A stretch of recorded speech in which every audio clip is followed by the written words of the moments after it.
అంటే శంకరుడి మీద రాళ్లు వేసినటువంటి వాడికి మోక్షం ఇచ్చినవాడు శంకరుడు అని మీరు సిద్ధాంతం చేశారనుకోండి, మీరు నేను అలా వేస్తే ప్రమాదాలు వస్తాయి.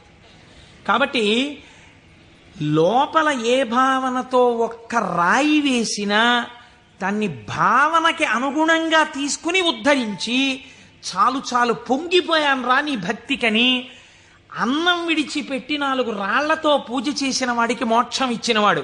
ఇలా చేస్తే మోక్షం ఇవ్వాలని ఏమైనా రూల్ ఉందా? అలా నియమాలు ఏమి ఉండవు. ఈశ్వరుడి స్వతంత్రత, ఆయన ఇయ్యగలడు. ఇది మహేశ్వర శబ్దము చేత ప్రతిపాదింపబడుతుంది. ఇది ఆయన శక్తికి లోపం ఉండదు. ఆయన ఇది చేశాడు కాబట్టి ఇంక ఇది చెయ్యలేడని మీరు చెప్పలేరు. ఆయన శక్తి క్షీణించిపోయిందండి, ఆయన అలిసిపోయాడండి, అలా ఏం ఉండదు. నిరంతర ఉత్సాహముతో ఉంటాడు. ఎప్పుడూ ఆయన శక్తి క్షీణించడం అన్నది ఉండదు. అటువంటి వాడెవడో సర్వజ్ఞత, తృప్తి. తృప్తి అన్న మాట ఎప్పుడు వస్తుంది?